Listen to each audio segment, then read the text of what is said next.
Buongiorno, benvenuti al Focus TG. Siamo in diretta anche oggi in onda per informarvi di quello che sta succedendo in Veneto. Tantissime le notizie che arrivano dalla nostra regione, come sempre la cronaca in primo piano, tutte le ultime notizie, tutte le novità dal Veneto. Le nostre redazioni stavano lavorando da questa mattina per preparare i servizi, per fornirci tutto il materiale che entrerà in questa edizione del Focus TG. C'è anche l'attualità, però ci sono tanti problemi, tante situazioni complicate che i veneti stanno vivendo, dall'aumento delle bollette, l'aumento dei costi delle materie prime per le aziende, ma anche per i comuni che si trovano costretti a fare delle scelte difficili. C'è chi ha già annunciato un taglio sul luinario di Natale, per esempio, qualcun altro ha già iniziato a spegnere i lampioni in questo periodo, quindi tante notizie. Cominciamo con la cronaca, con una notizia che ci arriva dalla nostra redazione di Venezia. Ci sono alcune novità su un incidente avvenuto nella giornata di ieri a Campolongo Maggiore, proprio nel veneziano.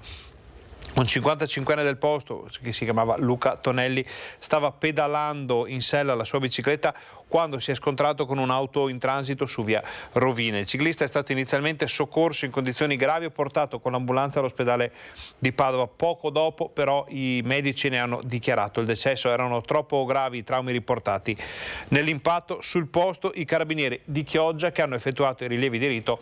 Ovviamente la nostra redazione si sta occupando di questa notizia per raccogliere più informazioni possibili. Se ci saranno novità ve le daremo nel corso del telegiornale.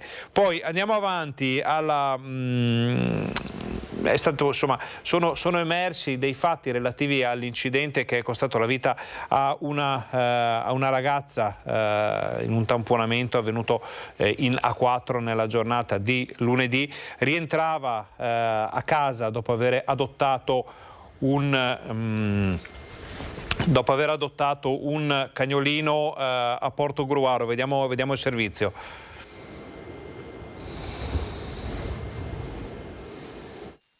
Aveva perso pochi mesi fa il suo Rocky e per questo era andata a Portogruaro. Viaggiava con il cucciolo appena adottato nella sua auto, Chiara Moressa. Il tamponamento su quel tratto maledetto di A4 tra Portogruaro e San Stino di Livenza è stato fatale a lei e anche al suo nuovo cane. È grande la commozione a Brugine per la tragica scomparsa della quarantenne. Il sogno di dedicarsi all'estetica, il grande amore per gli animali e in particolare per i cani che l'aveva portata dopo la morte di Rocky a cercare un altro compagno. Molti messaggi di affetto per lei sui social, tutti ricordano il suo sorriso e la voglia di vivere, spenti in un tardo lunedì pomeriggio nella sua Opel, intrappolata contro una fila di veicoli in coda dopo essere stata tamponata da un tir sopraggiunto a una velocità elevata. E ora ricorderete tutti la vicenda che ha tenuto con il fiato sospeso il Veneto nella mattinata di sabato, vicenda che abbiamo seguito praticamente in diretta nei nostri telegiornali, nei TG delle nostre emittenti, ovvero la mattinata di follia di un giovane di Riese Pio X che dopo aver rubato 3 auto ha investito un ciclista e si è scontrato contro una gazella dei carabinieri. Ribaltandola poi è stato fermato, arrestato, piantonato in ospedale. Adesso ha iniziato a parlare anche con gli inquirenti che stanno cercando di capire che cosa sia successo esattamente. Nei giorni scorsi abbiamo sentito i familiari che da una parte chiedono ovviamente scusa per quello che è successo, si pongono in una posizione di grande disponibilità e di ascolto verso le persone che hanno subito dei danni, sappiamo anche gravissimi da parte di Steve, però resta da capire esattamente che cosa sia scattato nella sua testa. In cella ripete più volte la tabellina del 3, poi si rivolge all'arcangelo Gabriele. Steve Quintino continua a rimanere in un mondo tutto suo. L'unica sua richiesta: voglio mia mamma. Questo pomeriggio si è svolto in carcere a Treviso l'interrogatorio di garanzia, che è durato circa un'ora. Sono state chieste delle misure alternative alla custodia cautelare. Il PM ha chiesto la custodia cautelare e il giudice si è riservato. Davanti al giudice per le indagini preliminari Piera De Stefani e al pubblico ministero Barbara Sabattini ripete: mi dispiace, poi quella frase che aveva detto più volte durante l'arresto. Posso chiedere scusa e salvare il mondo? Non è riuscito a ricostruire quanto ha fatto quel sabato mattina quando ha rubato 3 macchine ed ha travolto ed ucciso il ciclista 67enne Mario Piva. Ricorda pochi momenti. Che ha preso delle macchine e ha guidato per correre forte. Tutto quello che è stato dichiarato. Basta. Ha ricostruito insomma quello che ha fatto quel giorno? No, non è in grado in questo momento, insomma. Si è pentito? Ha detto anche che gli dispiace, ma sono dichiarazioni sì, a spot così. Poi aggiunge. Però ripeto, stiamo parlando di una persona che è in una situazione di difficoltà, quindi non ha un parlare coerente rispetto a quella che è la situazione che si trova a vivere. Difficile capire cosa sia accaduto nella mente del 19enne in quel preciso momento. Ci sono le basi per fare un certo tipo di accertamenti, sia psichiatrici che tossicologici, perché non c'è un'apparente spiegazione a una condotta del genere, insomma, anche perché è stata repentina e si è svolto tutto in 3/4 d'ora, quindi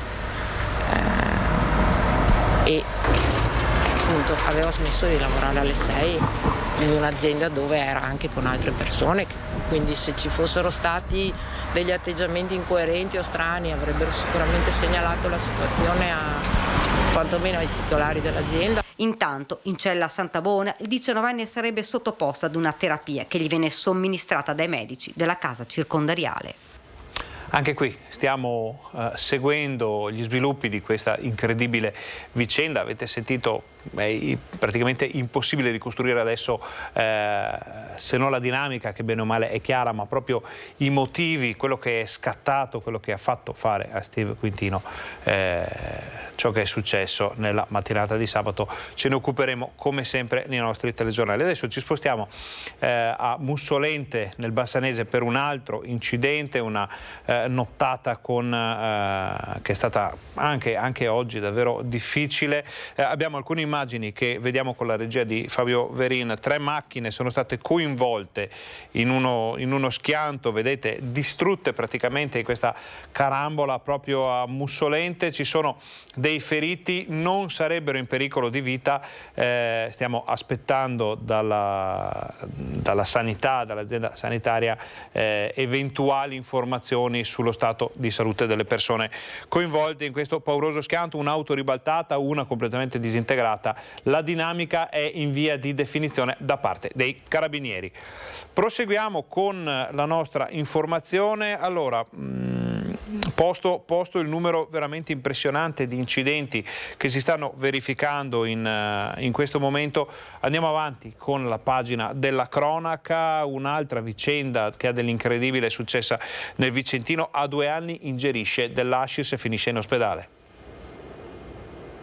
Un bambino di soli 2 anni è ricoverato all'ospedale di Vicenza per aver ingerito sostanza stupefacente. I carabinieri della compagnia di Valdagno, infatti, sono intervenuti durante la notte al pronto soccorso dell'ospedale di Arzignano perché era stata segnalata la presenza di un minore che aveva bisogno di assistenza sanitaria, accompagnato dai genitori, in quanto aveva verosimilmente ingerito hashish. Nel corso della nottata il piccolo veniva poi trasportato presso l'ospedale di Vicenza per le cure necessarie e sulla base delle informazioni raccolte al pronto soccorso, intanto, i carabinieri hanno deciso di indagare per approfondire l'accaduto, scoprendo che probabilmente il padre del bimbo aveva lasciato incustodito in camera da letto dell'hashish che era stato ingerito dal figlio nel corso della serata. L'uomo, 51 anni, di Valdagno, è stato denunciato e dovrà rispondere di lesioni colpose ai magistrati di Vicenza.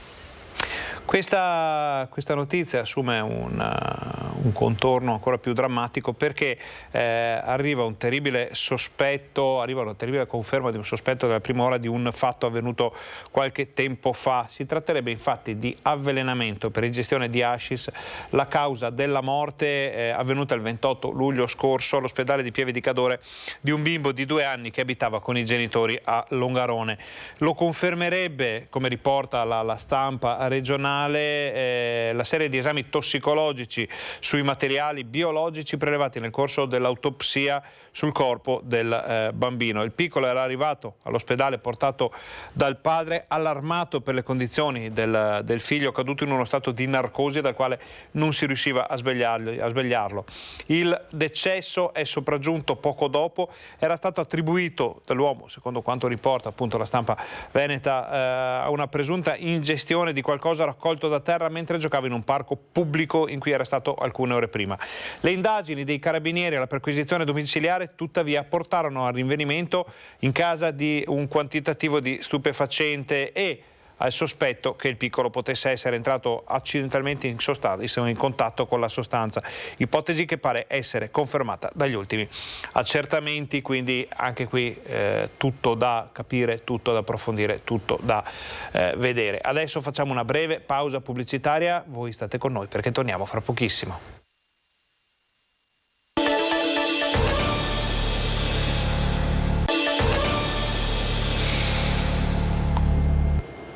Buongiorno, bentornati al Focus TG. Siamo anche oggi in diretta in onda per informarvi di quello che sta succedendo in Veneto. Siamo nella pagina della cronaca e quindi proseguiamo con le notizie che arrivano dalle nostre redazioni. A Santa Giustina in Colle, nell'Alta Padovana, la polizia locale scopre un capannone con alloggi abusivi. Vediamo. Un laboratorio tessile trasformato in dormitorio. Questa la scoperta della polizia locale della Federazione del Campo Sampierese nella zona artigianale di Santa Giustina in Colle. Oltre ad alcune irregolarità accertate all'interno del capannone, gli agenti del comandante Antonio Paolocci hanno scoperto che quello che era l'alloggio del custode era stato collegato ai laboratori ed era usato come dormitorio per i dipendenti. Una decina di camere per un totale di 20 posti letto. Diverse le contestazioni per alcune migliaia di euro riferite a violazioni al regolamento di pulizia urbana, come l'aver destinato ad alloggi locali aventi altra destinazione e una mancata registrazione dell'ospitalità. Il titolare ha ora 48 ore per ripristinare i locali smantellando tutte le camere abusive. Ancora cronaca, ma stavolta da Vicenza, dove un monopattino è stato sequestrato, un mezzo che filava addirittura agli 80 all'ora. Stava viaggiando a 80 km all'ora, ma non a bordo di un'auto, bensì sul suo monopattino, una velocità decisamente troppo elevata per quel mezzo che ha sorpreso anche le forze dell'ordine e così la polizia locale dei Castelli l'ha fermato a Montecchio Maggiore mentre percorreva via Lombardi in direzione di Altavilla Vicentina. A dire il vero, l'uomo, 34 anni, quando ha visto gli agenti che gli intimavano di fermarsi, ha tentato di fuggire accelerando ulteriormente, ma poi ha dovuto rinunciare e sottoporsi al controllo degli agenti. Con questo intervento le sanzioni della polizia locale dei Castelli nel primo fine settimana di ottobre salgono a oltre 6.000 euro. Torniamo nel Padovano per l'arresto di un latitante. Non è sfuggito ai carabinieri il cittadino marocchino di 45 anni, rientrato nel Padovano dopo oltre un anno di latitanza in Spagna. L'uomo è ritenuto responsabile con un connazionale di un ingente traffico di droga, cocaina, hashish e marijuana nell'area compresa tra Conselve, Monselice, Tribano e San Pietro Viminario. I carabinieri in pochi mesi avevano documentato almeno 400 cessioni di stupefacente per un valore di 22.000 euro. Al momento del blitz, nelle maglie della giustizia era caduto il complice del 45enne che invece era riuscito a far perdere le proprie tracce raggiungendo la Spagna in auto, probabilmente con una discreta somma di denaro. Bruciati i contanti, il 45enne è tornato in Italia dove è stato arrestato. Si tratta sempre di cronaca o almeno di attualità legata alla cronaca, perché a Padova è partito un corso per le forze dell'ordine per capire come gestire al meglio DASPO, allontanamenti e altri provvedimenti simili che purtroppo a Padova si verificano abbastanza spesso. Daspo urbano, Daspo Willy, in ricordo della vicenda di Willy Monteiro Duarte, il ragazzo ucciso nel 2020 a Colleferro a Roma. Ammonimenti legati alla violenza di genere, allo stalking e al cyberbullismo. È iniziato questa mattina al reparto mobile di Padova un corso dedicato a tutte le forze dell'ordine organizzato dal questore Antonio Sbordone sull'utilizzo di queste misure di prevenzione. Misure che devono essere impiegate sempre di più per evitare fenomeni come le risse fuori dai locali che si sono verificate nelle scorse settimane anche a Padova. Certamente anche da noi a Padova, ma in molti comuni della provincia, il fenomeno della presenza molesta di persone al di fuori dei locali, al di fuori delle stazioni ferroviarie o degli stazionamenti dei mezzi pubblici è un fenomeno molto sentito che chiaramente incide sulla regolarità della vita cittadina, come incide sulla regolarità la presenza di spacciatori all'esterno di locali. Queste fenomenologie sono previste oggi, cioè è previsto il contrasto con degli strumenti che noi genericamente chiamiamo DASPO, anche se ecco, il termine esatto è diverso perché il DASPO riguarda solo lo stadio, qua parliamo di divieto di avvicinamento a determinati posti. Allora è previsto un provvedimento per allontanare le persone dai locali quando disturbano, è previsto l'allontanamento, e la misura più grave appunto il DASPO Willy, quando succedono incidenti, quando vengono commessi dei reati. È possibile l'allontanamento quando vengono sorpresi a spacciare. Insomma, ci sono una serie di strumenti che vanno illustrati perché un impulso bisogna darlo. Il questore di Vicenza, Paolo Sartori, ringrazia invece la cittadinanza per le tante segnalazioni ricevute riguardo il degrado, la microcriminalità in città, in un periodo in cui, e lo vediamo dai nostri telegiornali, le forze dell'ordine sono molto attive per andare a estirpare quelle situazioni che rischiano di diventare endemiche. Operazione sicurezza. Le forze dell'ordine entrano in azione a Vicenza, nelle zone dove l'allarme sociale è più alto. Ponte degli Angeli, via Rattazzi, via Muttoni e Campomarzo, dove sono stati segnalati dai cittadini personaggi molesti che tengono comportamenti incivili e a volte pericolosi per l'ordine e la sicurezza pubblica. Controlli anche in piazza Matteotti, nel quadrilatero della stazione, e in centro storico, dove durante il pomeriggio e la sera sono stati segnalati soggetti che, con comportamenti prevaricatori, infastidiscono i residenti e i passanti, danneggiando i commercianti della zona. Questi personaggi, intenti a bivaccare sulle panchine e a consumare alcolici, sono stati identificati e allontanati da Vicenza con provvedimenti firmati dal questore. In tutto le forze dell'ordine hanno controllato 47 veicoli e 81 persone, di cui 33 straniere e 27 con precedenti penali o di polizia. Nel complesso il questore ha firmato 4 avvisi orali nei confronti di italiani e stranieri con precedenti, 3 fogli di via obbligatori nei confronti di personaggi ritenuti socialmente pericolosi e che non vivono a Vicenza e 4 decreti di allontanamento dall'Italia verso extracomunitari irregolari sul territorio nazionale e con a proprio carico pregiudizi penali o di polizia. Effettuati gli accertamenti da parte dell'ufficio immigrazione, gli è stato ordinato di lasciare entro 7 giorni l'Italia se non rispetteranno l'ordine e fossero ritrovati in Italia, scaduti i termini, verranno denunciati e accompagnati coattivamente nel loro paese d'origine. Noi sistematicamente, d'accordo e comunque in collaborazione con tutte le altre forze dell'ordine, effettuiamo questi servizi più volte alla settimana proprio per garantire la tranquillità della vita urbana e per far sì che fenomeni delinquenziali di illegalità vengano stroncati sul nascere. Proprio per questo motivo colgo questa occasione per ringraziare la cittadinanza che molto spesso con le sue segnalazioni, nell'ottica di questo concetto di sicurezza partecipata che è assai importante, ci fa capire, ci segnala, ci fa presente delle situazioni di degrado e comunque delle situazioni di illegalità sulle quali noi possiamo intervenire prontamente.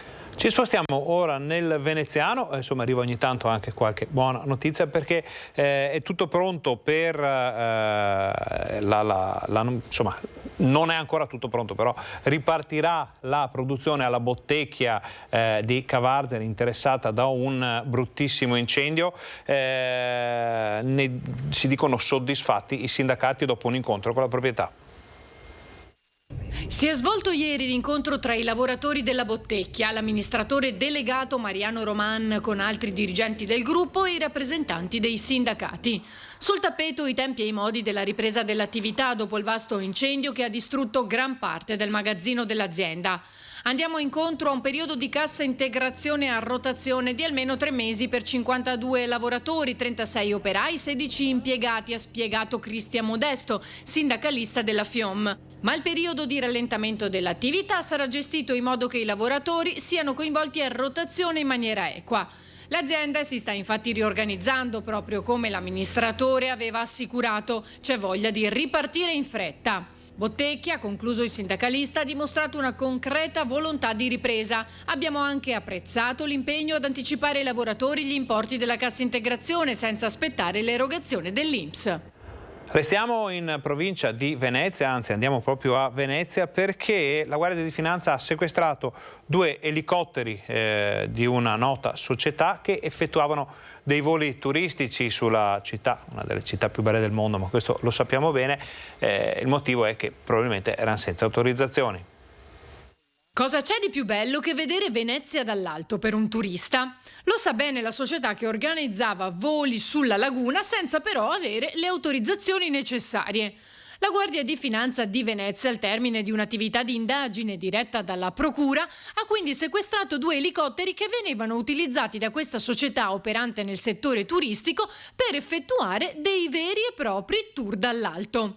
Dagli accertamenti è emerso che la società, con base operativa su un'elisuperficie adiacente all'aeroporto Nicelli del Lido, avrebbe svolto voli panoramici sulla laguna che venivano ampiamente pubblicizzati sul web senza però possedere il certificato di operatore aereo previsto da un regolamento comunitario.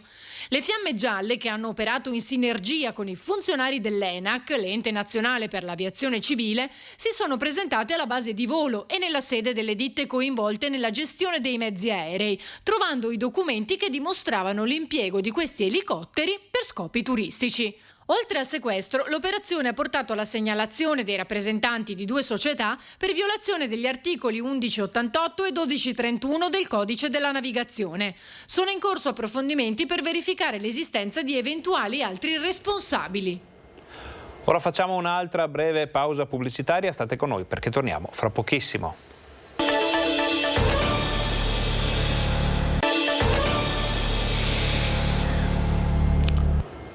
Buongiorno, bentornati al Focus TG. Siamo anche oggi in diretta, in onda, per informarvi di quello che sta succedendo in Veneto. Tante le notizie dalla nostra regione, tanta cronaca. Abbiamo visto gli incidenti stradali, abbiamo visto le ultime notizie con le operazioni delle forze dell'ordine praticamente in tutte le province. Adesso torniamo su un fatto di cui abbiamo parlato nel corso della nostra informazione, ovvero un accoltellamento fra giovanissimi avvenuto a Pieve di Soligo.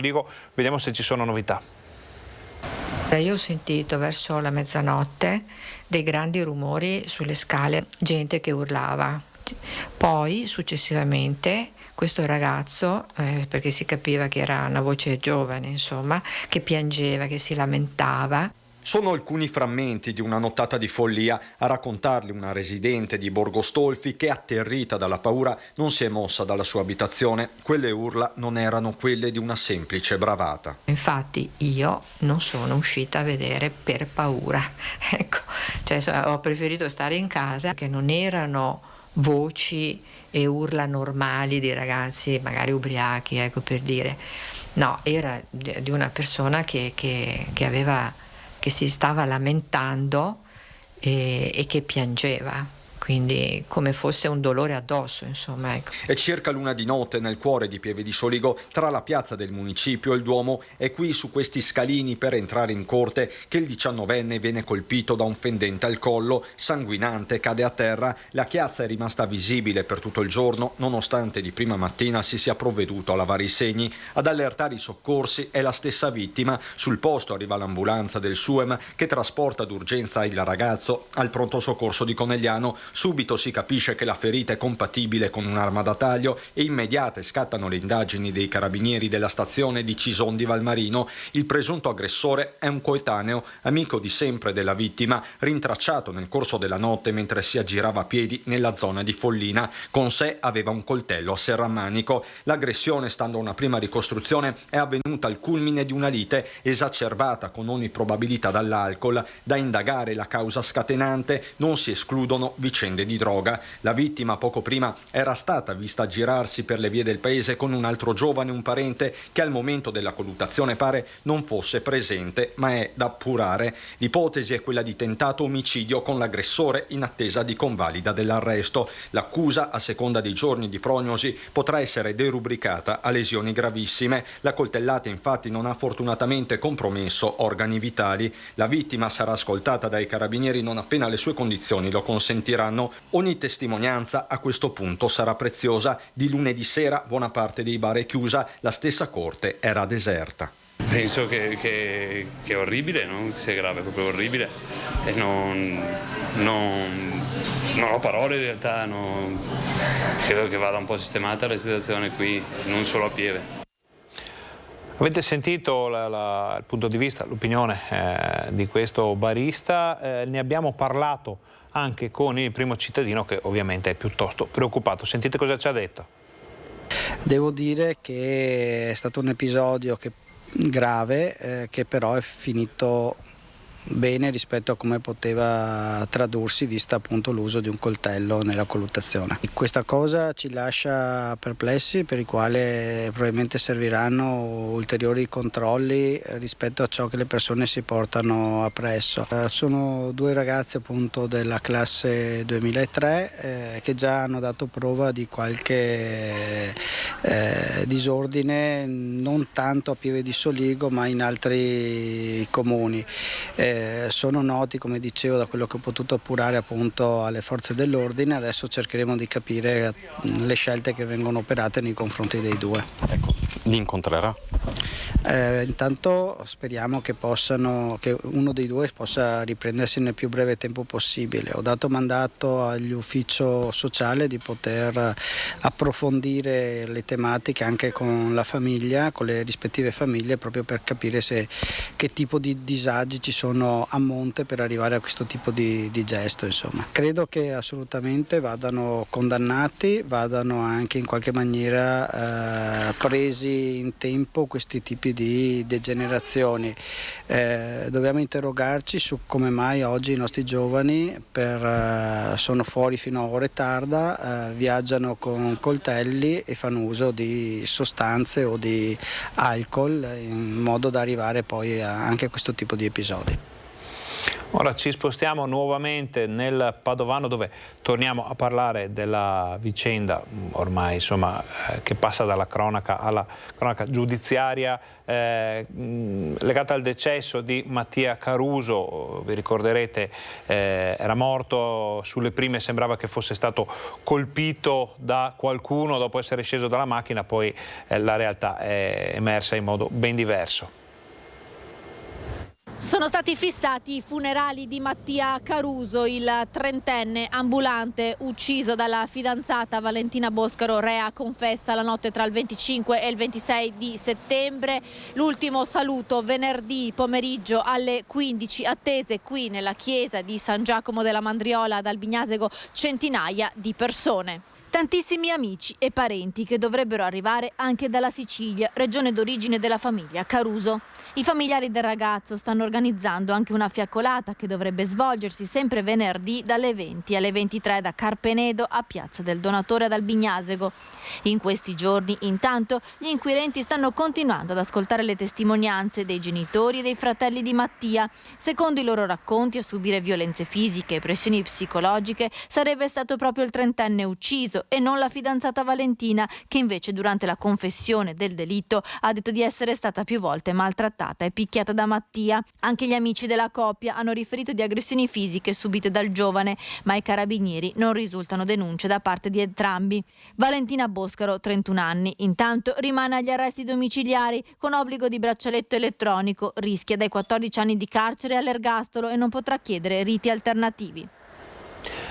E ora torniamo a Vicenza, dove è in corso un tira e molla piuttosto robusto anche per quella che era una decisione del comune di dare il via ai turni notturni della polizia locale per rispondere anche durante la notte alle esigenze di una città che l'abbiamo visto più volte anche nel corso dei nostri telegiornali, insomma ha qualche problema se non di ordine pubblico ma almeno di degrado. Ci sono alcune zone in cui la cosiddetta movida si esprime in modo piuttosto rumoroso, ci sono i soliti problemi con la droga da Campomarzo alle zone del centro. Insomma, i turni poi sono stati sospesi, ma il sindaco tira dritto. Sentiamo.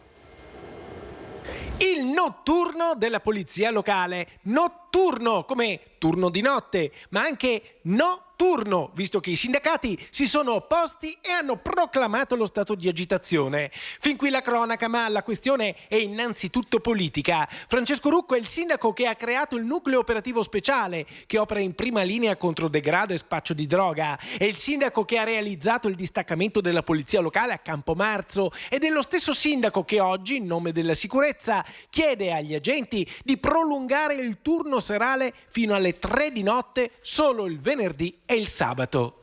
Abbiamo fatto un lavoro immane rispetto alla sicurezza, sulla videosorveglianza, sul targa system, sulla nuova sede della polizia locale, sui NOS, che hanno portato risultati importanti in termini di contrasto allo spaccio di droga e il cane antidroga stesso. Quindi investimenti importanti in materia di sicurezza. L'aggiunta di 2 ore il venerdì e il sabato permetterebbero di avere una presenza più capillare e diciamo così una percezione di sicurezza da parte dei cittadini. Rucco deve smetterla di pensare che la polizia locale debba assolvere solo i compiti della microcriminalità e dello spaccio. Le funzioni della polizia locale sono alte. Pensiamo ad esempio al mercato controllo della sosta, il parcheggio spesso selvaggio anche in luoghi impensabili come Campomarzo, alle infrazioni commesse dagli automobilisti non rilevate, all'assenza delle pattuglie che verificano il rispetto dei limiti di velocità. Il centro-sinistra vorrebbe che la polizia locale fosse impegnata meno contro spaccio e degrado e più a far multe agli automobilisti indisciplinati. Ma quella che sta portando avanti Francesco Rucco è una rivoluzione della sicurezza molto coerente e il prolungamento del turno serale della polizia locale nel fine settimana va nella stessa direzione. Dare una risposta ai cittadini che dai quartieri chiedono più presenza di forze dell'ordine e più sicurezza, con pattuglie che girino fino alle 3 di notte il venerdì e il sabato. Né più né meno di quanto già fanno i consorzi di polizia locale Nord-Est Vicentino e Alto Vicentino, a Tiene e a Schio, in centri più piccoli di Vicenza. Il prolungamento del turno di 2 ore nel fine settimana coinvolgerebbe 3 pattuglie più la centrale operativa, in tutto 8 agenti su un organico di 118 uomini e donne della polizia locale. Stiamo cercando di fare il massimo per dare risposte sulla sicurezza, in particolare sulla prevenzione dei reati, con la presenza sul territorio anche delle pattuglie della polizia locale in ore notturne. Non è un quarto turno, questo lo dico agli agenti di polizia locale, chiediamo anche a loro di capire qual è lo sforzo in questo momento storico di grande difficoltà per i nostri concittadini che ci chiedono un'attenzione particolare su questo tema. Quindi i cittadini chiedono al Comune un'attenzione particolare sul tema della sicurezza. Avete sentito le dichiarazioni del sindaco, la diatriba un po' politica e l'invito anche di Francesco Rucco agli agenti di polizia locale a porsi in modo un po' diverso magari per quanto riguarda i turni. Non è solo una questione di turni, di orari, non è solo una questione tecnica, è proprio una faccenda di sicurezza. Noi siamo andati a parlarne con i cittadini, con i vicentini, che ci hanno risposto così. Saremmo favorevoli a mettere i vigili di notte. Perché aiuterebbero sul piano della sicurezza? Sì, soprattutto per quello. Io sono favorevolissima. Quindi anche, soprattutto nelle periferie, averli anche in quegli orari? Certo, certamente. Fare dei turni che arrivino alle 3 di notte? Sì, va bene. Perché?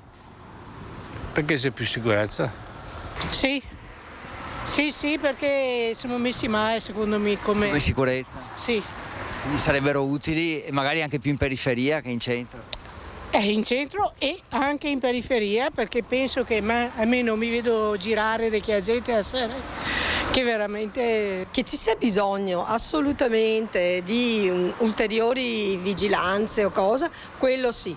Che siano i vigili urbani, adesso non sta a me di decidere. No, ma c'è proprio una proposta del comune di organizzare i turni per averli fino alle 3 di notte. E allora va benissimo perché non si può più camminare per la città. Beh, io di notte, di sera non esco più, le dico la sincera verità, però quelle volte che ci capita di dover uscire o cosa, mamma mia, è improponibile ormai Vicenza. Saremmo tutti quanti più sicuri e più tranquilli, anche perché il compito del vigile è proprio vegliare sulla città. Anche di notte? Oddio, sì, magari per le famiglie dei vigili può non essere così favorevole. In effetti è sempre questo il problema, la famiglia, quando si vanno anche le proposte dei supermercati aperti la domenica, tutte queste cose qua. Si sa, si va a intaccare il discorso della solidità della famiglia, però dall'altro sei un aiuto. Questa è la voce dei vicentini, insomma, abbastanza chiara la posizione della cittadinanza sulla questione sicurezza, anche sull'esigenza di una maggiore sicurezza. Adesso noi facciamo però una breve pausa pubblicitaria, voi state con noi perché torniamo fra pochissimo.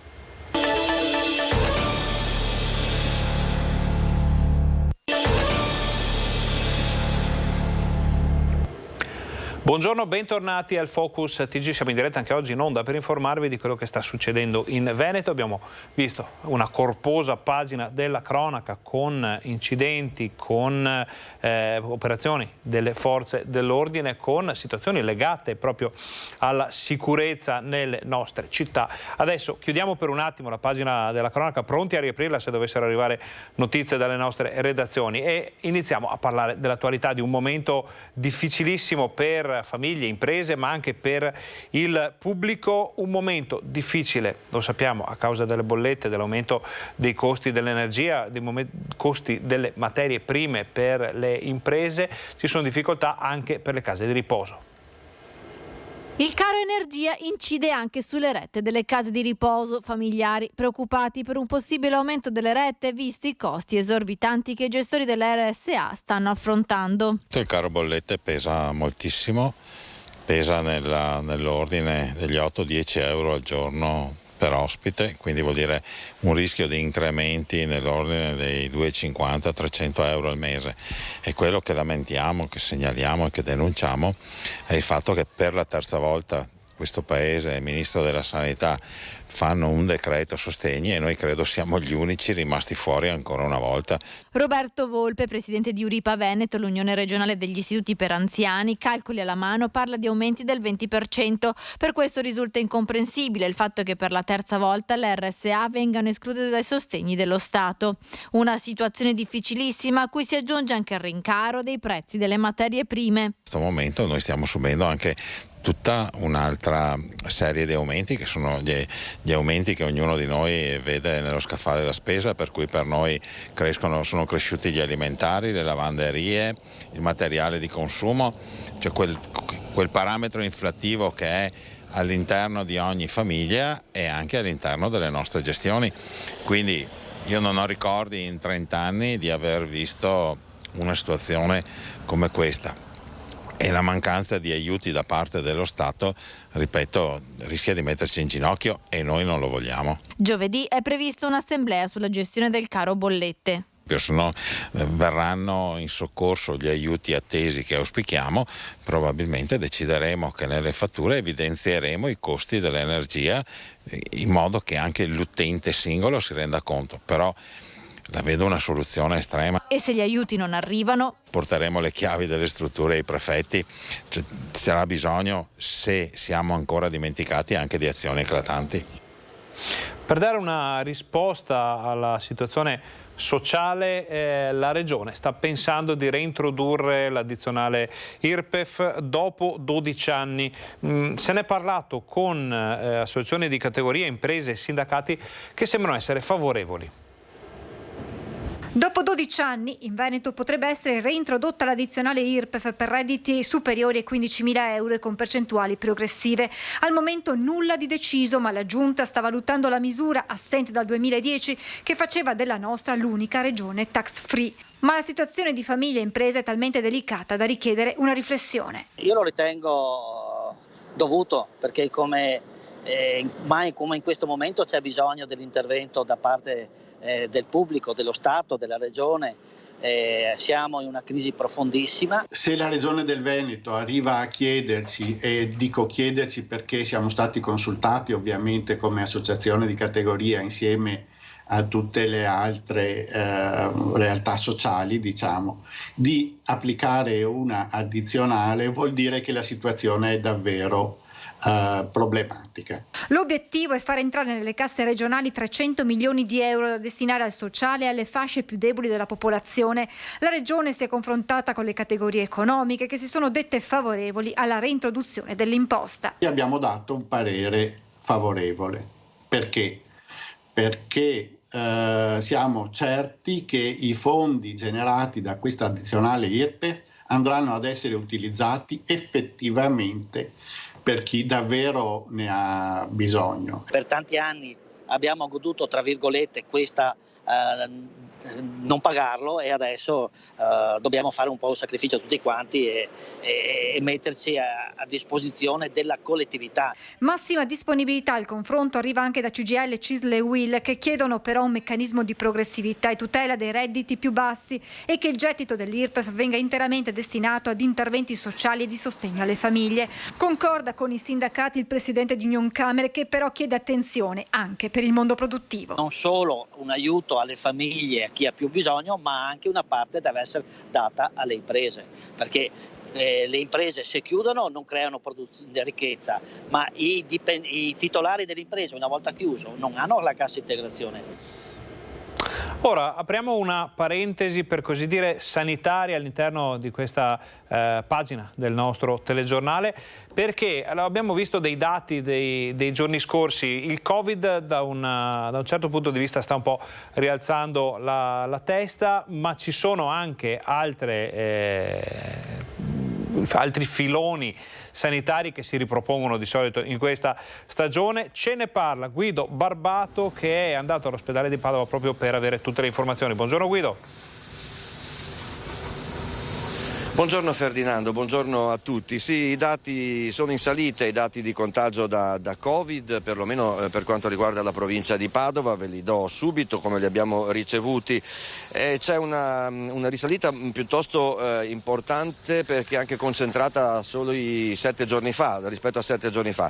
Al momento i positivi in provincia di Padova sono 8.717, mentre 7 giorni fa erano 6.206, con un aumento pari al 40%, quindi una percentuale importante. Se confrontiamo il dato con la media regionale, l'aumento è stato del 28% in Veneto, quindi attenzione a questa differenza di Padova piuttosto importanti. I nuovi positivi sono a oggi 939, con un aumento in 7 giorni del 29% di questi dati relativi ai nuovi contagiati, mentre la percentuale di aumenti relativi ai nuovi positivi in Veneto è stata del 25%, per cui piuttosto similare. Preoccupa il dato dell'incidenza del virus su base di 100.000 abitanti. In questo momento a Padova è di 727 su 100.000, in Veneto di 715, quindi ha fatto notare il direttore generale dell'azienda ospedaliera universitaria Giuseppe Dalben, siamo a valori che sono quelli di luglio, e quindi questo fa pensare. Sono in aumento anche i ricoveri a causa del Covid, ma per fortuna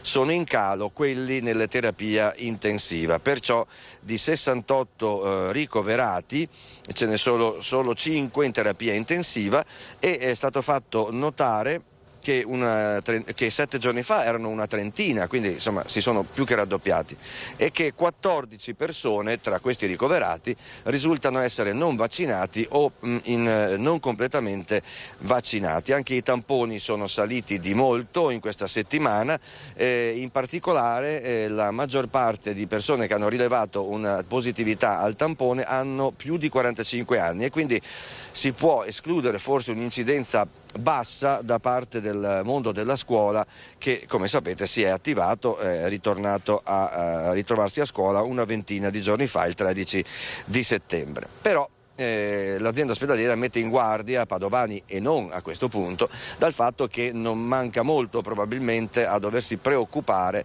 un po' tutti, ma soprattutto gli anziani e le persone che hanno più patologie, dell'arrivo anche dell'influenza e della campagna influenzale che inizierà penso tra molto poco. Perché? Perché ci sarà questa convivenza, se possiamo dire così, tra Covid-19 e influenza. Ci si aspetta quindi una vera e propria sovrapposizione epidemica con una diffusione più consistente dell'epidemia influenzale rispetto agli altri anni, a causa anche dell'abbandono delle buone pratiche di questi anni in cui c'è stato il Covid durante l'estate, come appunto le mascherine, ed evitare gli assembramenti. Quindi i medici faranno fatica a capire se una persona avrà il Covid o l'influenza, è quasi impossibile distinguerle. Esiste per carità anche un farmaco antinfluenzale, ma va preso con largo anticipo, così ha detto il dottor Andrea Vianello, che dirige la fisiopatologia respiratoria. Quindi attenzione alle persone che hanno le cosiddette comorbidità, cioè più patologie croniche compresenti, e in particolare attenzione alle persone obese a vaccinarsi anche contro l'influenza. Questo è il messaggio che è arrivato, oltre che a vaccinarsi contro il Covid-19. Bisogna continuare, perché questa sembra essere la realtà delle prossime settimane.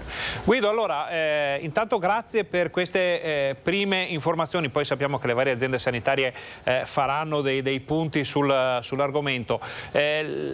Sembra essere particolarmente interessante il tema delle mascherine, perché abbiamo visto negli ultimi 2 anni, con un uso piuttosto intensivo di questo dispositivo, che sono crollate alcune situazioni. Raffreddori per esempio se ne sono visti molti meno, come dicevi tu giustamente, l'influenza è stata trasmessa meno proprio per l'uso della mascherina. È stato approfondito un po' questo tema, a parte dire che purtroppo l'abbandono sarà foriero di più trasmissioni durante la fase invernale?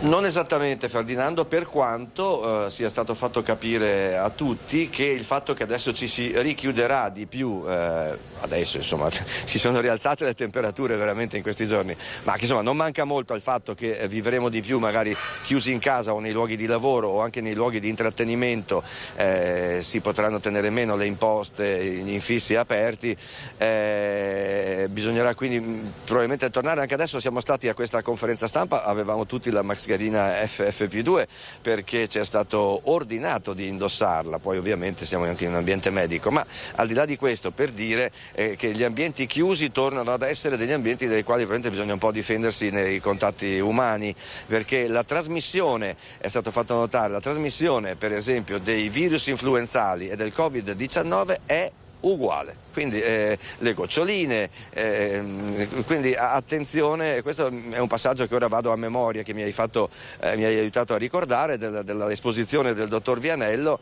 e sarà davvero molto difficile quindi distinguere se uno ha un'influenza normale o se dovrà correre a farsi un tampone perché magari ha preso il Covid-19, e perciò dovremo tornare probabilmente a proteggerci. Anche sto fatto che sui mezzi pubblici mi pare che dal 1° ottobre non sia più obbligatoria la mascherina, probabilmente sarà ben in maniera cautelativa, anche se non obbligatoria, tornare a metterla.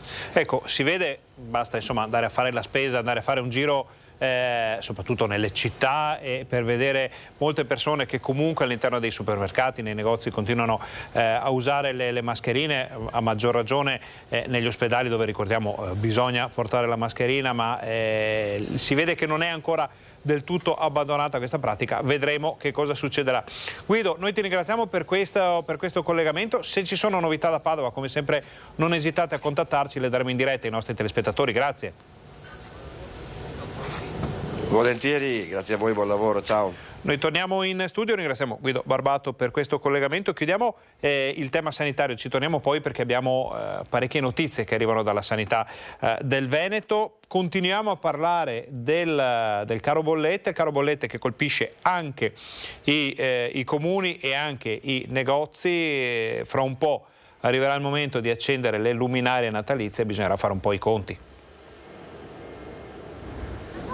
Caro Microbollette che si abbatte anche sul Natale, rincari che pesano su imprese, famiglie, negozi e amministrazioni comunali. In centro storico a Vicenza si anima il dibattito a riguardo tra i negozianti che fanno i conti con le bollette raddoppiate e che per quest'anno preferirebbero dare almeno un segnale, optando per un taglio parziale alle luminarie che ogni anno abbelliscono le vie e le piazze. Due i motivi alla base della presa di posizione: per una questione economica e di risparmio energetico da un lato e per una questione etica dall'altro. Cerchiamo di risparmiare tutti sia a casa che a lavoro e anche per il pubblico sarebbe meglio limitarle. Quindi va dato un segnale? Sì, un grande segnale, perché siamo tutti in grande difficoltà e anche Natale è una difficoltà. Cercare di contenere un po' le spese, ecco, sia per la città ma anche per gli altri, perché quando accendi una cosa devi accendere un po' di tutto, devi dare però mi sa che sia un'annata un po' strana. A Vicenza l'amministrazione ha delineato la direzione assunta: luminarie che subiranno un taglio in quantità sia in centro sia nei quartieri e orario di accensione ridotto. Abbiamo ritenuto come Giunta che non sarebbe giusto spegnere completamente le luci a Natale, dare comunque un supporto ai commercianti, ma allo stesso tempo anche magari ridurre il consumo con fasce orarie ridotte e con una spesa inferiore di 50.000 euro rispetto all'anno passato. E non lasciare proprio tutta la città al buio, ma magari illuminare determinati punti nevralgici, come potrebbe essere la Piazza dei Signori, visto che poi sotto Natale inizierà anche la mostra in Basilica, e magari a discapito di altre zone forse che magari non saranno illuminate. Razionalmente diresti sì, teniamo tutto spento, però come si fa a Natale? Le luminarie ci vogliono per scaldare almeno il cuore. Intanto in tardo pomeriggio l'incontro tra sindaco e negozianti del centro per un confronto non solo su questione luminarie, ma sul tema della sicurezza, sull'andamento del commercio e sulle iniziative previste per spingere la città che ha vissuto ultimamente una forte e rinnovata spinta turistica. Non solo cittadini, non solo imprese, non solo aziende, non solo comuni e amministrazioni pubbliche coinvolti in questa bagarre con l'esplosione dei costi dell'energia, le bollette, tutto quello che conosciamo, anche lo sport rischia di pagare un prezzo piuttosto salato. Ancora una volta è lo sport a pagare un prezzo elevato, prima con il Covid, ora con gli aumenti di gas ed energia. Una batosta che arriva proprio in un momento di rilancio grazie ai successi internazionali di atletica e nuoto che stanno riavvicinando quei cittadini che si erano allontanati durante la pandemia. Stanno ritornando allo sport e in maniera non strutturata, nel senso che fanno sport sì, ma lo fanno in maniera individuale. Un allontanamento dunque dallo sport convenzionale e dalle società sportive che già durante l'estate si sono mobilitate per capire dove intervenire per risparmiare. C'è chi ha installato luci a LED negli stadi e chi sta riorganizzando gli allenamenti. So di società che cominciano a concentrare gli allenamenti nel pomeriggio magari integrandoli, non solo la prima squadra, ma la prima squadra e la juniores.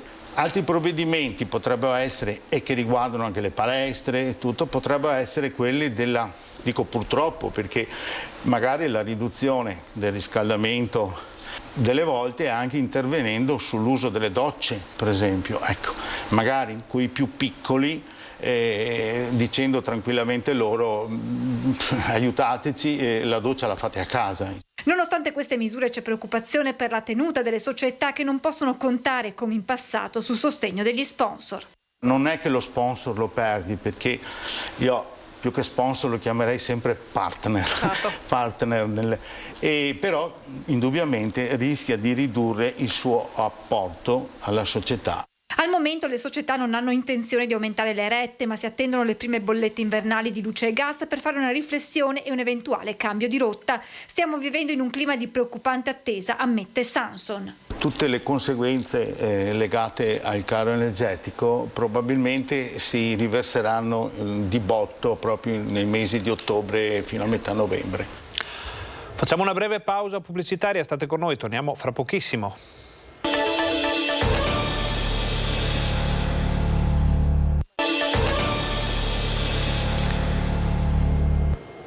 Buongiorno, bentornati al Focus TG, siamo in diretta anche oggi in onda fino alle 13:30 per informarvi di quello che sta succedendo in Veneto.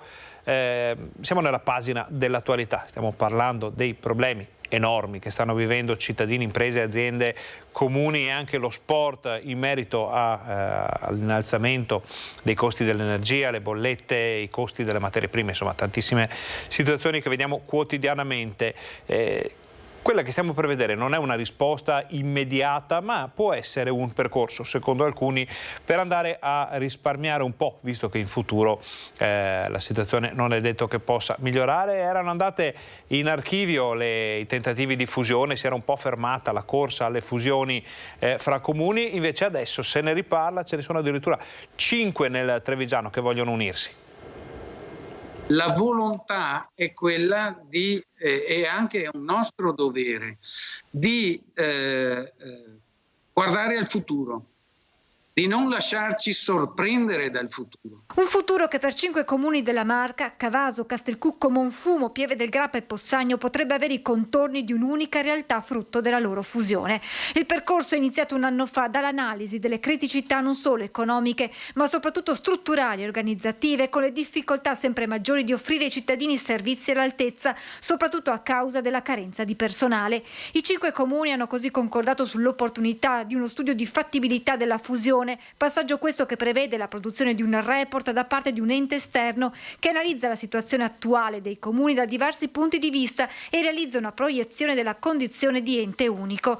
Dopo la sottoscrizione di una convenzione, i sindaci interessati hanno presentato domanda di finanziamento alla Regione. In queste ore i primi cittadini hanno ricevuto il report che ha evidenziato le criticità di gestione della macchina comunale. Il documento nel pomeriggio è stato presentato dai 5 amministratori alle associazioni di categoria, ai sindacati e al mondo del volontariato. Prossimo passo sarà incontrare i cittadini ai quali a fine ottobre verrà sottoposto un sondaggio non vincolante che prevede anche la proposta di un possibile nome da dare all'unico comune frutto della fusione.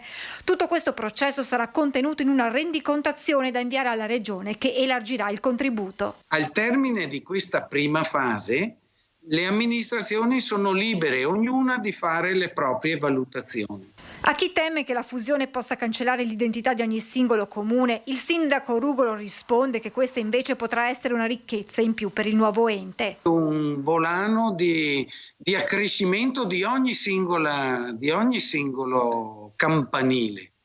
Siamo per i campanili, non per il campanilismo. Dobbiamo stare davanti ai problemi e non rincorrerli, come invece succede oggi. Con questa fusione si intende dare una prospettiva di futuro ai nostri territori, spiega ancora il sindaco di Cavaso.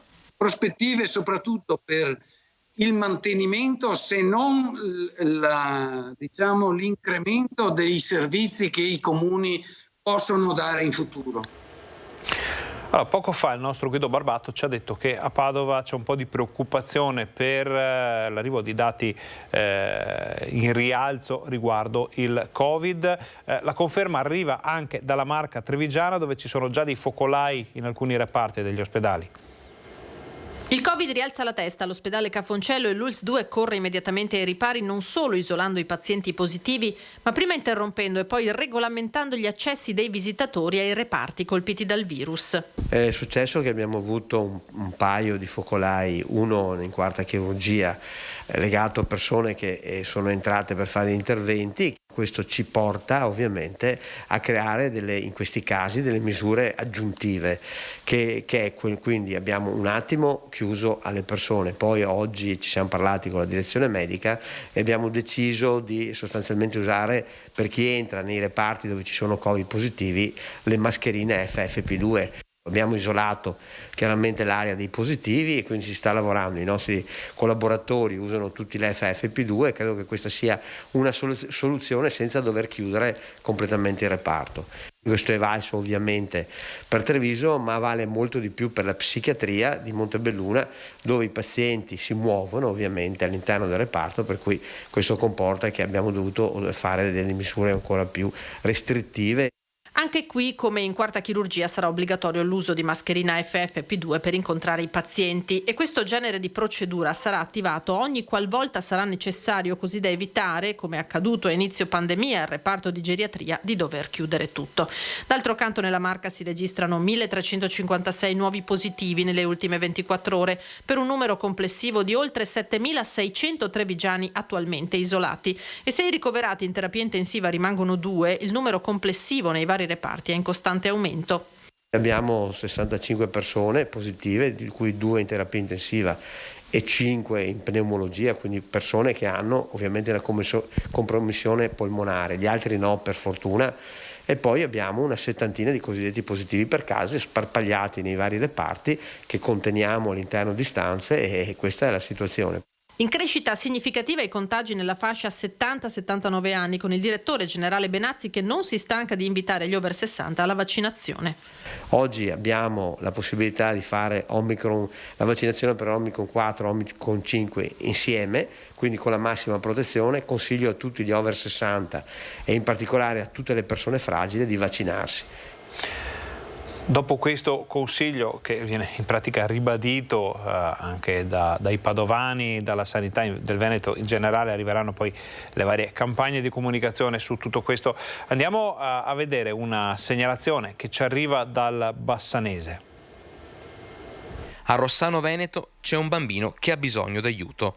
6 anni, deve essere seguito 24 ore su 24 a causa di un problema di salute, e lui adesso ha bisogno di avere più assistenza a scuola, un surplus di ore non coperte dall'ULSS 7, che fa sapere di aver predisposto misure sufficienti. Una situazione che vede la famiglia preoccupata e il comune di Rossano privo di responsabilità, avendo delegato la materia in questione proprio all'azienda sanitaria. Se parliamo di integrazione scolastica e quindi anche dell'assistenza a bambini con disabilità all'interno della scuola, tutti i comuni del Veneto hanno delegato all'ULSS di competenza appunto le deleghe per l'integrazione scolastica. Bambini con disabilità grave hanno diritti, naturalmente, hanno diritto di frequentare la scuola e di essere seguiti, ma una commissione apposita stabilisce con dei criteri fissati quante ore necessita ogni bambino. In poche parole, il comune non può impegnare altre somme su una materia delegata a un altro ente di competenza. Il comune non può rispondere perché non è di competenza del comune e non è un lavarsene le mani. Però la nostra amministrazione da sempre, se ci sono delle famiglie che necessitano di aiuti pomeridiani o di aiuti appunto per assistere i propri figli, purtroppo situazioni non ne abbiamo solo una, ne abbiamo anche altre, non abbiamo mai chiuso la porta in faccia a nessuno. Porte aperte dal comune di Rossano, ma dall'ULSS l'azienda ha stanziato, come stabilito dalla legge, il numero di ore previste a sostegno del bambino, ma non bastano. E non basta neanche dire abbiamo predisposto misure sufficienti, perché per questo caso, per questo bambino, non è sufficiente. Dove la burocrazia si ferma, l'umanità e la sanità dovrebbero essere in grado di andare avanti e di dare risposte. I nostri microfoni restano, anche in questo caso, a disposizione di tutti. Ora ci spostiamo nel Bellunese in montagna per un piccolo cambio nell'assetto della sanità locale.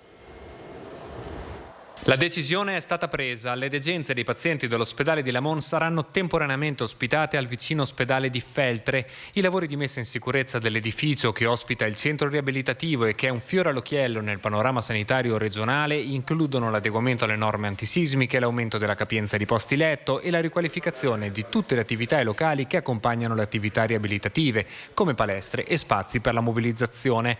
Lavori che tuttavia rischiano di concludersi nel 2024 con un ritardo fino a 10 10 mesi rispetto a quanto programmato, ed è per questo che la direzione sanitaria ha optato per la soluzione temporanea di spostare le degenze al Santa Maria del Prato, consentendo una riduzione delle tempistiche fino a 6 mesi e rendendo auspicabile la conclusione dei lavori entro il 2023. Rimarranno invece attivi gli ambulatori, la radiologia, la medicina generale e il punto prelievi. In maniera da lasciare liberi i locali di poter fare tutti gli interventi che fanno tanto rumore, fanno tanta polvere, e hanno anche dei tempi di lavorazione piuttosto lunghi. Per il paese di Lamon l'ospedale è un centro nevralgico anche dal punto di vista economico, infatti sono molte le attività che vivono grazie ai flussi di pazienti non residenti e tra le strade del centro serpeggia il timore dell'abbandono, poiché storicamente ciò che lascia la montagna rischia di non ritornarvi.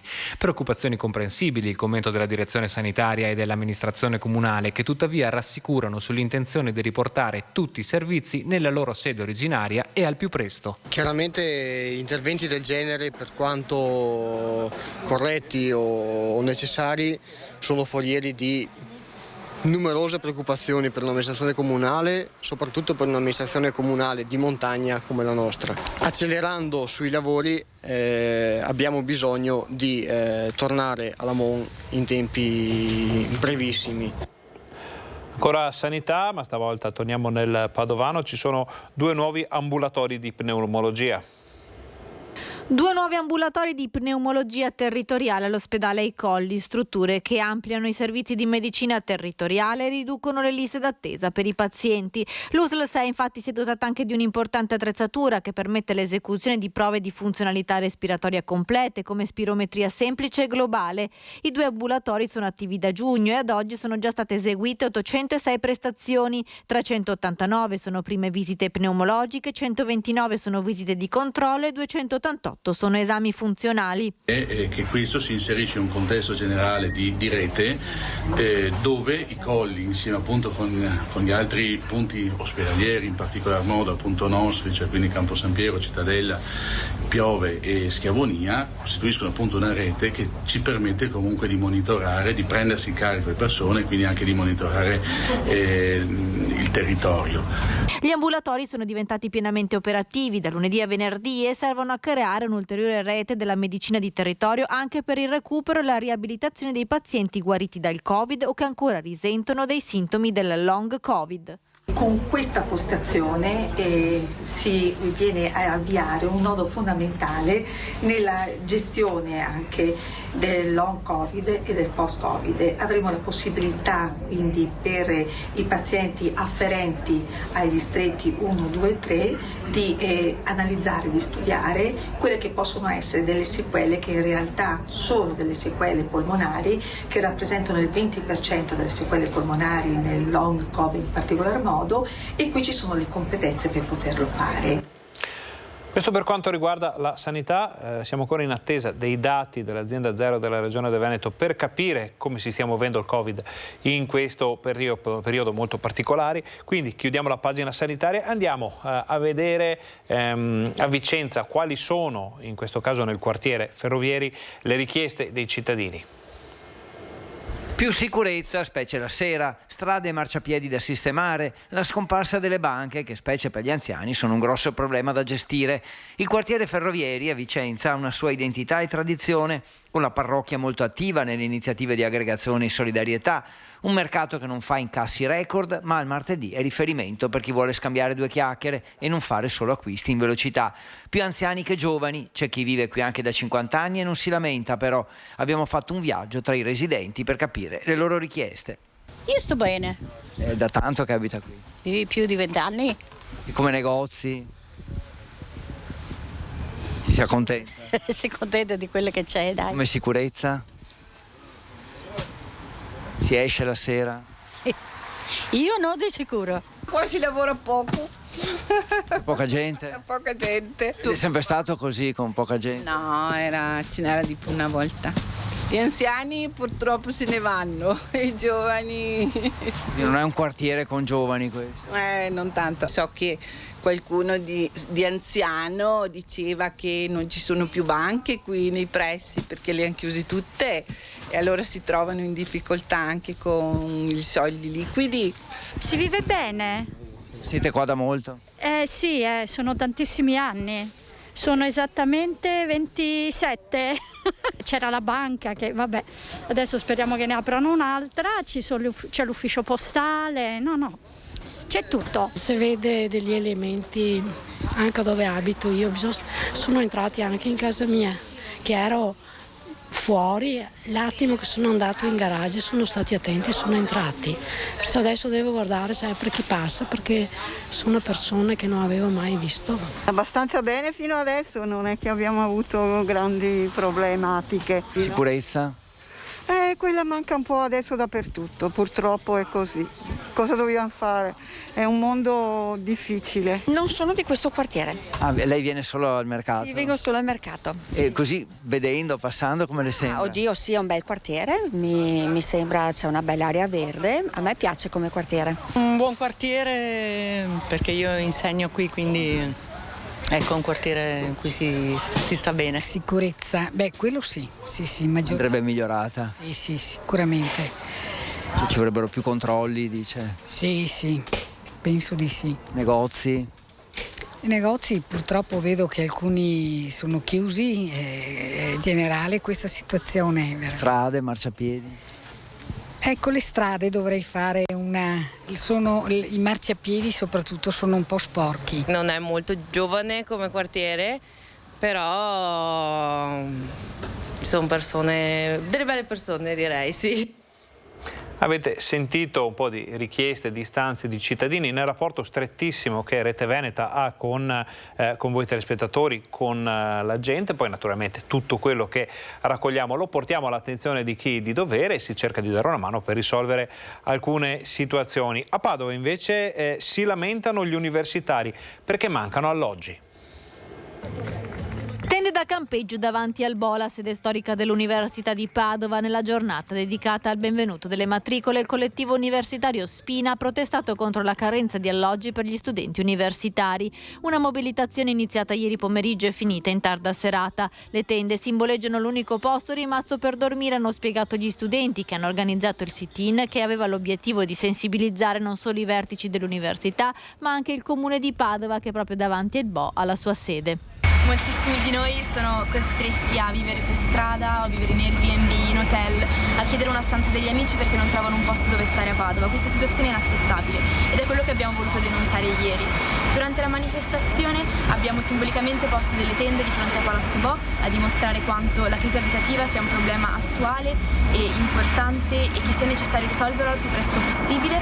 Ci siamo appellati alla rettrice e al comune. Quest'anno gli iscritti all'Ateneo Patavino superano i 70.000 e il diritto allo studio, dicono gli studenti, deve andare di pari passo con il diritto all'abitare per chi arriva da fuori sede. Secondo una stima sono circa 2.000 gli studenti aventi diritto ad un alloggio a fronte di 700 posti di residenza pubblica.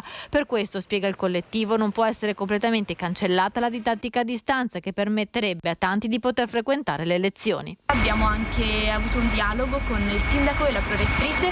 In questo dialogo abbiamo esposto le nostre richieste, che sono quelle della reintroduzione della didattica a distanza come misura emergenziale, di un rimborso dei soldi che sono stati spesi per gli alloggi temporanei dagli studenti e dalle studentesse, della proroga della scadenza del 25 ottobre per presentare la borsa di studio e di eliminare la clausola dei 10 mesi sull'alloggio necessario appunto per presentarlo, e abbiamo chiesto al comune e al rettorato un incontro al più presto. Noi abbiamo chiesto che questo incontro avvenga entro una settimana. Se questo limite non verrà rispettato siamo disposti a scendere nuovamente in piazza. Cambiamo decisamente argomento, andiamo a Venezia, andiamo nella Basilica dei Frari per vedere un dipinto, un'opera d'arte eccezionale che torna a disposizione della collettività. Quando nel 1516 il priore del convento dei Frari gli commissionò l'opera, Tiziano non aveva ancora 30 anni. La Pala dell'Assunta, che da mezzo millennio decora l'altare della Basilica di Santa Maria Gloriosa dei Frari, è considerata tra i capolavori dell'artista. Ai 4 anni di restauro, che oggi l'hanno quasi interamente riportata al suo originale splendore, hanno contribuito decine di professionisti, lavorando non solo sui 28 metri quadri dipinti su 20 assi di legno di pioppo bianco che lo rendono uno dei dipinti su tavola più estesi del mondo, ma anche sulla cornice lapidea che lo circonda. Il colore è quello originale sostanzialmente, che in parte era stato offuscato dal tempo, ma anche dagli interventi di restauro del passato che hanno immesso delle vernici pigmentate che impedivano di percepire il colore. Per esempio il rosso sembrava la stessa tonalità in 3 figure, in realtà Tiziano utilizza dei colori molto più complessi. L'intero costo dell'operazione, 670.000 euro, è stato sostenuto da Save Venice, organizzazione no profit statunitense che dal 1971 ad oggi ha contribuito a più di 550 restauri di arte e architettura a Venezia. Per noi è molto importante avere il legame tra l'oceano, cioè di esprimere la nostra amicizia per Italia in generale, ma Venezia specificamente. Chi sostiene Save Venice? Sono donatori americani, perché noi abbiamo la sede a New York, dove c'è la raccolta di fondi, e in questo caso il restauro è stato finanziato, sponsorizzato dalla signora Beatrice Santo Domingo e la Jasmine Charity Trust. Durante i lavori di restauro non sono mancate le sorprese. Per esempio sono apparsi 2 angeli con pennacchio che prima non si vedevano. Sentiamo anche la voce di chi si trova in casa nuovamente questa meraviglia. Per noi è stata una gioia vedere poi tutta questa gente, questa risposta che c'è da parte di tutti, ma anche dall'estero. Continuano a telefonare e si può vedere, quando si può vedere. Ecco, noi siamo contenti di dire bene, si può vedere oggi. Terminato il restauro, la Pala dell'Assunta è tornata a risplendere sull'altare maggiore della Chiesa dei Frari da pochi minuti e già attorno c'è una folla che fa la fila per ammirarla. Ma il ritorno agli splendori originari del capolavoro di Tiziano ha un significato particolare soprattutto per i frati, che sono qui da secoli. Ho scelto questo giorno per l'inaugurazione della Pala dell'Assunta, per il giorno di San Francesco, perché per noi San Francesco, la Madonna, Frari e frati è la stessa cosa, cioè sono in piena comunione, da sempre qui a Venezia. I frati francescani sono in quest'area di Venezia da più di 700 anni, da quando nel 1231 il comune gli donò un terreno vacuo posto in Contrade San Stin, un terreno paludoso sul quale nel 1338 fu completata la più grande delle chiese di Venezia, la Basilica di Santa Maria Gloriosa dei Frari. Padre Lino Pellanda è qui da 9 anni. La responsabilità è grande e comprende anche la gestione di altre 3 chiese, San Pantalon, Tolentini e San Polo, una responsabilità non solo per il patrimonio artistico. E soprattutto curare la gente che viene, perché noi qui non possiamo solo far vedere le opere, dobbiamo accogliere la gente, così sono che frati siamo fatti per l'accoglienza noi, no? Quindi siamo una comunità che accoglie, quindi tutti abbiamo un compito da svolgere qui per accogliere la gente. Oggi Padre Lino guarda e riguarda l'Assunta restaurata e ne trova continuamente nuovi particolari, anche nella cornice. Qualcuno mi diceva: ma dov'è Gesù? Gesù risorto? Eccolo là, non si vedeva prima perché erano nere. E così era nero, tutta la pietra d'Istria era tutto nera, l'oro non si vedeva, la cornice era marrone. E allora adesso dà profondità, dà risalto così a tutta l'opera. Dal sacro, passateci il termine, al profano, perché tornano le fiere d'autunno, la Fiera Franca di Bassano. C'è grande attesa a Bassano per la Fiera Franca e la Fiera d'autunno, che torneranno ad animare il centro e non solo a partire da giovedì. Il 6 ottobre infatti andranno in scena in Viale De Gasperi l'antica esposizione del bestiame e il concorso del Bue Grasso. Eventi tradizionali che però permettono di parlare di allevamento ed economia in un momento molto delicato per il comparto primario, alle prese con l'esplosione dei costi delle materie prime e dell'energia, per non parlare delle ricadute locali e delle tensioni internazionali. L'esposizione inizierà alle 7 con la presentazione dei capi in concorso, poi alle 11:30 spazio alle premiazioni fino alle 14, quando la manifestazione terminerà. In centro storico invece l'appuntamento è per il fine settimana, con oltre 200 espositori nelle vie e nelle piazze del cuore di Bassano. Ci saranno anche gli stand delle città gemelle di Mulacher e Voiron con i loro prodotti gastronomici tipici. Una settimana importante per Bassano e per il suo territorio, una porta che si chiude sull'estate e si apre sull'autunno, seguendo i ritmi antichi di un mondo che continua a rinnovarsi ogni anno. Noi ci saremo per raccontarvi questo mondo antico e i suoi riti. Adesso torniamo dal profano nuovamente al sacro, perché si celebrano gli 800 anni dell'arrivo di frate Fernando, che poi diventerà Sant'Antonio da Padova in Italia, il suo primo abbraccio con San Francesco d'Assisi, tutta una serie di celebrazioni che noi vi racconteremo in diretta qui su Rete Veneta domenica pomeriggio. Sono passati 800 anni dalla svolta francescana di frate Fernando da Lisbona. 800 anni dal suo naufragio in Sicilia, 800 anni dal suo primo abbraccio con il poverello d'Assisi.